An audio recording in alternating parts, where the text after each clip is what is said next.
نا ایک اہم چیز ہے، یہ فطرت کی پہلی چیز ہے۔ دوسرا، فطرت میں جو چیز داخل ہے وہ یہ ہے کہ زیر ناف کے بالوں کا نکالنا، یہ بھی فطرت کا حصہ ہے، یاد رکھیے۔ زیر ناف کے بال اتارنا، ٹھیک، تو زیر ناف کے بال نکالنا یاد رکھیے بڑی اہم چیز ہے۔ اور زیر ناف سے جب میں مراد کہہ رہا ہوں تو نیول کے نیچے کا حصہ، بومبل کے نیچے کا حصہ، ٹھیک ہے، یا جس کو پیوبک ریجن یا پیلوک ریجن بولتے ہیں، شرمگاہ، ٹھیک، تو اس کے بالوں کا صاف کرنا، جو اس کے اطراف، اس کے اوپر اور اس کے آس پاس آتے ہیں، ٹھیک۔ اور اس میں بہتر یہ علماء کہتے ہیں کہ کوئی ایسی چیز سے یہ بال نکالے جائے جس کے لیے لوہے کی چیز استعمال ہو، مطلب آپ کریم سے بھی نکال سکتے ہیں، اس شریعت حرام نہیں کہتی اس کو، لیکن بہتر چیز یہ ہے کہ اس کو صاف کیا جائے، اور صاف کرنے کے لیے لوہے کا استعمال ہو، اس لیے کہ لوہا جب جسم سے لگتا ہے کچھ جگہ تو وہ اچھے سے صفائی کرتا ہے، یاد رکھیے۔ تو کوشش تو یہ کی جائے کہ اس کے لیے بلیڈ استعمال کیا جائے، وسترے ہوتے ہیں لوہے کے استعمال کیا جائے، کچھ نہ کچھ ایسی چیز جس کے اندر دھات ہوتی ہے اور بالخصوص لوہا ہوتا ہے۔ نبی اکرم صلی اللہ علیہ وسلم صحابہ اسی سے کرتے ہیں، تو دھات کا استعمال ہو اس کے اندر زیادہ بہتر ہے۔ کریمز بھی لگا سکتے، حرام نہیں ہے، لیکن احتیاط بہتر ہے، اس لیے کہ بہت سارے کریمز اس کے سستے ہونے کے ناطے، نان ریسرچڈ ہونے کے ناطے، اور بہت سارے نقصانات پیدا کرتے ہیں جس کی وجہ سے جلد کے امراض پیدا ہو جاتے ہیں، اور یہ بالوں کو نہیں نکالتے، بالوں کو جڑ سے پگھلا دیتے ہیں، جس کی وجہ سے بہت سارے نقصانات ہوتے ہیں جسم کے اندر۔ تو یہ سب سے بہتر، سادہ، آسان، اینی ٹائم اویلیبل سلوشن ہے۔ لیکن یاد رکھیے یہاں تراشنے کا حکم نہیں۔ بہت سے لوگ سوال کرتے ہیں کیا زیر ناف کے بال ہم تراشیں؟ تراشنے کا حکم نہیں، صاف کرنے کا حکم ہے۔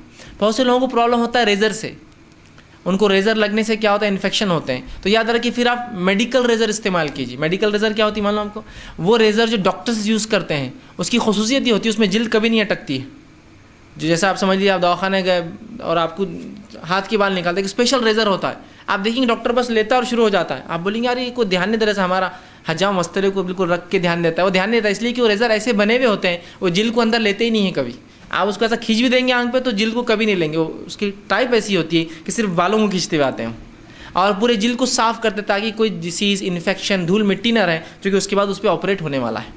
تو اسپیشل ریزرز ہوتے ہیں وہ، تو آپ کو لگتا ہے تو کوشش کریں اگر انفیکشن کا پرابلم ہے تو ایسے ریزر استعمال کریں جو میڈیکل ریزرز ہوتے ہیں، جس میں انشاءاللہ جی انفیکشن کے، کہ تو وہ جلد کو کھینچتے ہی نہیں ہیں، بہت سیف بھی ہوتے ہیں، یاد رکھیے وہ ایک دم سیف ہوتے ہیں، ٹھیک۔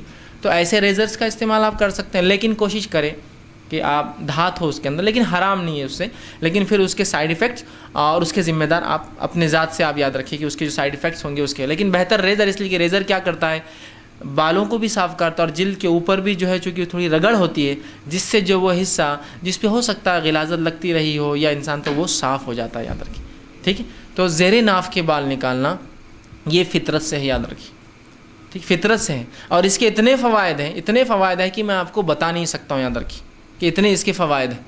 لیکن آج ہم بہت سے لوگوں کو دیکھتے ہیں، یاد رکھیے، دیکھتے مراد یہ نہیں کہ فزیکلی وہ دکھ رہا ہے، لیکن یہ علم میں ہمارے شعور میں، معاشرے میں یہ باتیں آتی رہتی ہیں کہ لوگ زیر ناف بال کاٹنا بھی ان کو علم نہیں ہوتا ہے، اس لیے کہ ان کو سکھانے والا نہیں، سکھایا جا رہا تو ان کو معلوم نہیں بال کیسے کاٹے جاتے ہیں۔ کتنی تعجب کی بات ہے، وہ والدین جو دنیا بھر کی چیزیں بچوں کو سکھاتے ہیں، دنیا بھر کی آلتو فالتو چیزیں سکھاتے ہیں، ان کو یہ چیز سکھانے میں بڑی شرم آتی ہے، نہیں وہ تو شرم آ رہی، وہ بچوں کو کیسا سکھائیں؟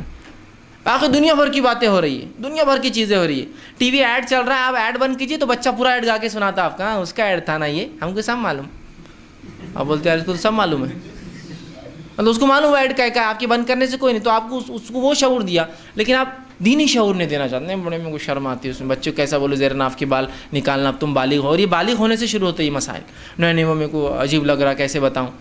اب جب آپ اس کو ریئل نالج نہیں دیں گے تو وہ معاشرے سماج سے نالج لیتا ہے، جو کہ کبھی بھی جو ہے وہ جس کو کہیں گے وہ برابر علم نہیں ہوتا ہے، جس میں بہت سارے نقصانات نوجوان اپنے نفس پہ اٹھا لے رہے ہیں اس کی وجہ سے، کیونکہ آپ بتا نہیں رہے ہیں ان کو کیا ہونا چاہیے، اور وہاں شرم آتی ہے۔ ایک مرتبہ میں ایک جگہ گیا، ایک مسجد میں تفسیر چل رہی تھی، اب تفسیر ہو رہی تو ایسی تفسیر پڑھے تو گوں گوں گوں سے اتنی آواز آ رہی، گوں گوں گوں، بولا ان کی آواز بھی اچھی ہے۔ مائک میں جب خیرت کی نماز اثر کی تھی تو اللہ اکبر بہت کلیئر سنے آ رہا تھا، یہ گنگن کیوں شروع ہو گیا اچانک، مطلب آواز ہی نہیں آ رہی، پوچھتے ہیں ایسا کرنا چاہیے، ایسے یہ ایام ایسے ہوتے ہیں، اس میں ایسے جا رہے ہیں، میں نے کہا کیا بات ہے۔ اب جب میں نے غور سے ندی جا کے سنا تو وہ قرآن کی وہ آیت پڑھ رہے تھے، وہ یسألونک کا عن المحیض، یہ تم سے سوال کرتے ہیں حیض کے بارے میں۔ اب جیسی وہ آیت آئی تو ترجمے سے انہوں نے غائب کر دیا آیت کو، اور نہیں پوچھتے تم سے سوال حیض کے بارے میں، اور کہہ دو کہ ناپاکی اور دنوں میں تم بیویوں سے دور رہا کرو، اور یہ ایسا، مطلب وہ اس کو سینسر کرتے ہوئے جا رہے ہو، مطلب جس بات کو بیان کرنے میں اللہ کو شرم نہیں آئی اس کو شرم آ رہی ہے اس کو بیان کرنے میں. سبحان اللہ. جو سب سے پاک سب سے زیادہ با حیا ذات ہے وہ تم کو کھل کر وہ مسئلہ بتا رہی ہے اور اس کو شرم آ رہی ہے اس کو پڑھنے کے اندر. کیسی عجیب بات ہے نا. اللہ سے زیادہ حیا والی ذات ہے کوئی؟ جب وہ حیادار ذات ضرورت کی چیزوں کو اللہ اعلان اپنی کتاب میں بیان کر رہی ہے. اللہ کے نبی کے ذریعے بتا سکتا تھا نا اللہ، لیکن کتاب میں بتا اس لیے کہ اہم چیزیں ہیں، تو اس کو انہوں نے سینسر کر دیا، اس لیے کہ ان کے نزدیک یہ بے شرمی تھی کہ حیض کے بارے میں کیسا مسجد میں بیان کریں گے، بچے بڑے سب بیٹھے ہیں. تو یہ بات اللہ کو سوچنا چاہیے تھی، سلیبس ڈیزائنر کو سوچنا چاہیے تھی کہ اس نے کس کے لیے سلیبس بنایا تو اس میں کیا ہونا چاہیے. تو وہاں تو سینسر کر دیے، لیکن یہاں دیکھیے نا آپ دنیا بھر کی گندگی پھر دیکھتے پھر رہے سن رہے، لیکن جہاں حلال ہے، جہاں رب نے جو سب سے باحیا ذات ہے وہ خود بیان کر رہا ہے اور اس کو بیان کرنے میں شامل. یقیناً میں اس سے مطلب یہ نہیں کر رہا آپ کی ماں بہنوں کے سامنے آپ بیٹھ کے ان کو حیض کے مسائل بتائیے. بولنے کا مقصد یہ ہے میرا، جس چیز کو رب کلیئر کٹ بتا رہا ہے اس چیز کو آپس میں بیان، مرد مرد ہی سن رہے تھے نا، کیا ان کو شرمانا چاہیے بیان کرنے کے لیے؟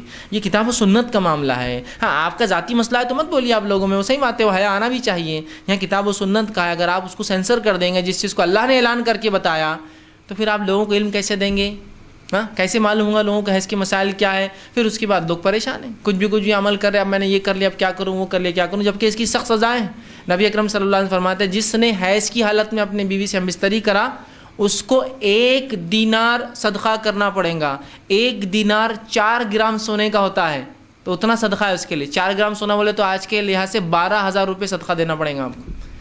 اور جس نے حیض ختم ہونے کے بعد غسل سے پہلے کر لیا ہم بستری تو آدھا دینار مطلب 2 گرام سونا صدقہ، 6,000 روپے جرمانہ ہے. سمجھ رہے ہیں آپ بات کو؟ انہوں نے تو سینسر کر دیا اس کو پورا. چلے گا. تو یہ وہ چیزیں جن مسائل پہ ہم کو منہ کھولنا ہوگا، اور علماء نہیں کھولیں گے تو پھر جوہلا جو بات چاہے کرتے رہیں گے. ہم کو ایک صاحب بتائیں لگے کہ ہم جب بالغ ہوئے تو ہم کو یہ مسائل معلوم نہیں تھے. تو ہمارے اسکول کے ایک ٹیچر تھے. اب دیکھیے جب عالم نہیں بتائیں گے جن کا حق ہے تب لوگ کچھ بھی کرائیں گے. تو انہوں ایک دن بولے اسکول میں آئے، مطلب ظاہر سی بات ہے عام اعتبار سے نہیں لیکن صرف علم کے لیے آپ کو، اسکول میں آئے اور کہا 2-3 ڈزن وسترے لے کے آئے. کہا آج سب جو ہے اپنے بال صاف کریں گے بولے زیر ناف. اجتماعی انہوں نے کام کروایا. یہ بھی جائز نہیں شریعت میں، آپ سکھا سکتے علم، وہ کروا کے کیسے بتائیں گے؟ وہ بچے خود سمجھ، اتنی فطرت، جو چیز فطرت ہوتی ہے نا، فطرت اس کو کہتے ہیں جو انسان کو نہ بھی سکھایا جائے نا اس کے اندر ہوتی ہے وہ چیز، اس کا نیچر ہوتا ہے. جیسے کہ انسان کا بچہ پیدا ہوتا ہے تو کھانا اس کی فطرت ہے، اس کو جیسی اس کی ماں دودھ پلائیں گی اس کو معلوم ہے دودھ کیسا پینا ہے، اس کی فطرت ہے، وہ اس کا نیچر ہے جس پر وہ بورن ہوا، جس پر پیدا ہوا. ٹھیک، اسی طرح ہنسنا اس کی فطرت ہے. آپ اس کے سامنے آواز نکالی وہ ہنستا ہے، اس کو کیا سمجھ رہا؟ اس کی فطرت ہے. رونا اس کی فطرت ہے. اور اسی طرح سائنس یہ کہتی ہے اگر کوئی انسان کو پوری زندگی بھی نہ سکھایا جائے کہ اس کو عورت کے ساتھ کیا کرنا ہے تو وہ عمل وہ خود سیکھ لیتا ہے، اس لیے کہ سیکس اس کی فطرت ہے. یہاں سیکس ایجوکیشن لوگ دے رہے ہیں، اس کی یہ تو فطرت ہے انسانی، اس کو صرف آپ کو ڈائریکشن دینا ہے، سکھانا نہیں ہے اس کو، اس لیے کہ وہ تو انسانی فطرت ہے. فطرت ہے، سائنٹیفک یہ اسٹڈیز ہے کہ یہ 4 چیزیں انسانی فطرت سے ہے، کھانا، رونا، ہنسنا اور سیکس. فطرت ہے اس کی، نیچر ہے اس کا، تو یہ فطرت ہے. ٹھیک ہے. تو زیر ناف بال کا نکالنا، ٹھیک، ان کی لمٹ کیا ہے آگے دوں گا انشاءاللہ کہ کتنے دنوں کے اندر. تیسری فطرت